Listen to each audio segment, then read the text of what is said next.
मुंबई के मलारपुर में स्थित काठियावाड़ी चौक पर यंग स्टार बॉयज ग्रुप के संस्थापक प्रकाश वकानी द्वारा भव्य दही हंडी उत्सव का आयोजन किया गया, जहां बड़ी तादाद में गोविंदा पथकों ने दही हंडी को सलामी दी। आपको बता दें कि कोरोना महामारी के बाद पहली बार लोग अपने घरों से निकलकर दही हंडी उत्सव को बड़े ही उत्साह के साथ मना रहे हैं, जहां लोगों में आज के दिन बहुत ही उत्सुकता देखने को मिली। वहीं दही हंडी उत्सव में प्रमुख अतिथि के रूप में भाजपा के विधायक अतुल भातलकर, गुजरात के गोधरा कांड से जुड़े मामले पर पैरवी करने वाले और हाल ही में आतंकियों को फांसी के फंदे तक पहुंचाने वाले सरकारी वकील कुलदीप शर्मा, बजरंग दल गुजरात के संयोजक जीतू भाई सोलंकी खास तौर पर मौजूद थे। आए सभी अतिथियों ने सभी मुंबईकरों को दही हंडी उत्सव की ढेर सारी शुभकामनाएं दी। गोविंदा पथकों के लिए महाराष्ट्र सरकार द्वारा उठाए गए सराहनीय कदम की सराहना की। दही हंडी उत्सव से जुड़े खेल को लेकर आए अतिथियों ने राष्ट्रीय खेल बनाने की बात भी कही और साथ ही साथ प्रकाश वकानी द्वारा किए गए कार्यों की सराहना भी की। प्रकाश वकानी ने मीडिया को बताया कि वह पिछले कई वर्षों से लगातार दही हंडी उत्सव का कार्यक्रम आयोजित करते आए हैं और इस कार्यक्रम को सफल बनाने में यंग स्टार बॉयज ग्रुप के सभी पदाधिकारी और सदस्यों का बहुत ही महत्वपूर्ण योगदान रहता है। पेश है हमारे संवाददाता रितेश तिवारी की एक खास रिपोर्ट।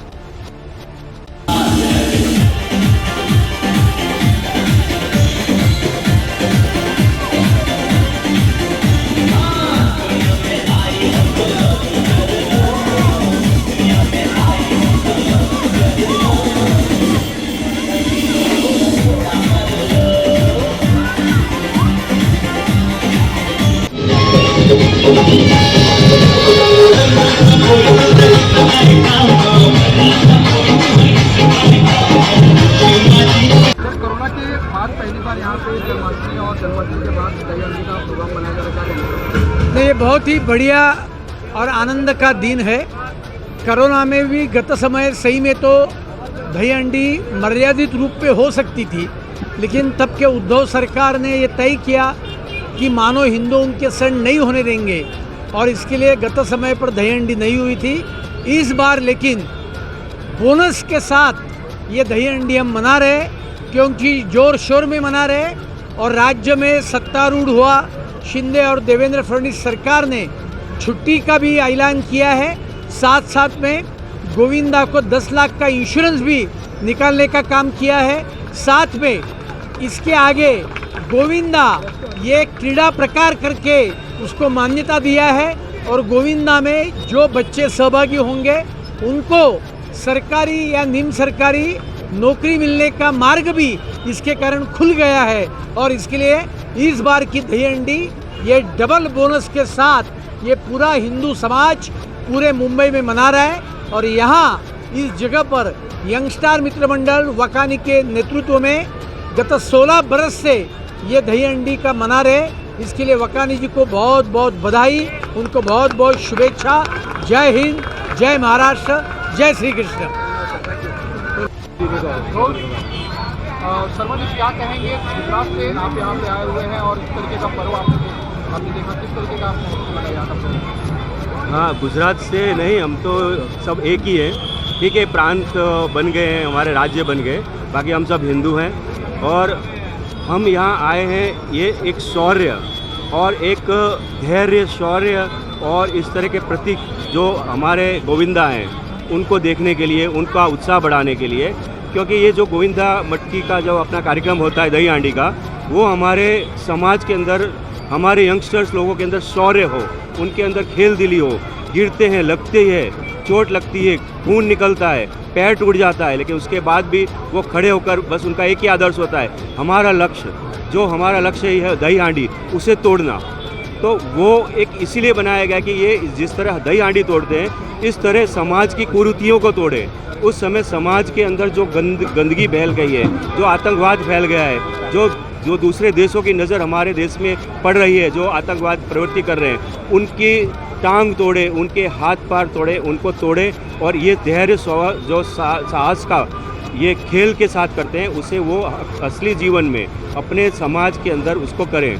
तो ये एक उनको मैं मार्गदर्शन देने आया हूँ और इनका उत्साह हर बार, हर साल 10 गुना बढ़ता है, 100 गुना बढ़ता है। हर साल देखते होंगे कि दही हांडी में इतने लोगों को लगी, उसके बावजूद भी दूसरे साल उससे कई ज़्यादा दही हांडी के कार्यक्रम होते हैं। वो इसीलिए कि हमारे देश के नौजवानों के अंदर शौर्य है, ताकत है, धैर्य है। तो वो शौर्य, ताकत, धैर्य ही हमारे देश को सुरक्षित रख रही है। और यहाँ जो आतंकवादी और ये लोगों की जो हिम्मत होती है वो इसीलिए ध्वस्त होती है कि हमारे यही लोग हमारी सेना में जाते हैं, हमारे राज्य के पुलिस में जाते हैं, और उसी के कारण ऐसे लोगों को, ऐसे आतंकवादियों को हम रोक पा रहे हैं। तो ये कार्यक्रम बहुत अच्छे हैं। इस तरह के आयोजन पूरे देश में हर जगह होने चाहिए और हर साल अच्छे से आयोजन करना चाहिए।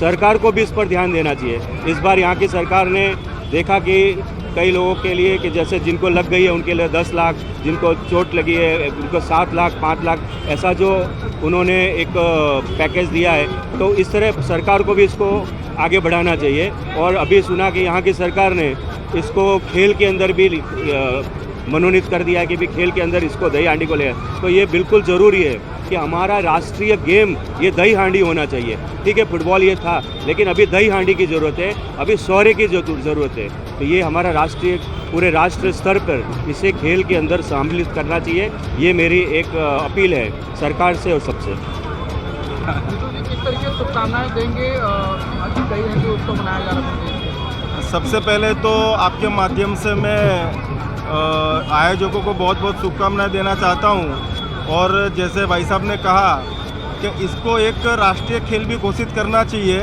क्योंकि विश्व भर के अंदर दही हांडी जो भारत में ही होती है, भारतवर्ष में ही होती है, ऐसे इसके अलावा कहीं नहीं होती है। और वो भी बिना सिक्योरिटी और बिना उसके जो ये लोग ऊपर चढ़ते हैं, वो गिरते भी है, चढ़ते हैं, गिरते हैं, लगता है, फिर भी एक उनको जो एक जुनून रहता है दही हांडी फोड़ने का, तो एक धर्म के साथ भी जुड़ा हुआ है और इसको राष्ट्रीय गेम घोषित करना चाहिए, ऐसे मैं आपके माध्यम से कहना चाहता हूँ। और विश्व हिंदू परिषद, बजरंग दल के सहयोग से इन लोगों ने बहुत अच्छा कार्यक्रम किया है और युवाओं को मोटिवेशन मिलता है ऐसे कार्यक्रमों से, और राष्ट्र प्रत्यय का भाव उनके अंदर आता है। तो मैं समझता हूँ कि इसको भी राष्ट्रीय रमत उसको घोषित करना चाहिए। कैसे क्या कहेंगे, कितने सालों से आप ये कार्यक्रम आयोजित करते आ रहे हैं और आज का कार्यक्रम कितना अनोखा रहा? हम लोग ने इसकी स्थापना 2004 में की थी। करीबन आज हम लोग को हो गया 2016 साल के करीबन हो चुका है। और हर साल कुछ हम लोग नया करने की कोशिश करते हैं। इस समय हमारे वहाँ गुजरात से जीतू भाई सोलंकी, कुलदीप जी, विश्वकर्मा जी, शर्मा जी आए हैं और सभी भक्तों को हम लोग दही हांडी की शुभेच्छा देते हैं। कितने लोगों ने अब तक यहाँ पे सलामी दे चुके हैं? अब तक कम से कम 11 लोगों ने सलामी दे चुके हैं और अलग अलग शहर आए हैं। अभी भी कुछ शहर अभी रास्ते में ट्रैफिक में फंसे हैं, कुछ लोग आने वाले हैं अभी। और इसके बाद में हम लोग 8 साढ़े 8 बजे तक इस कार्यक्रम को समाप्त करेंगे।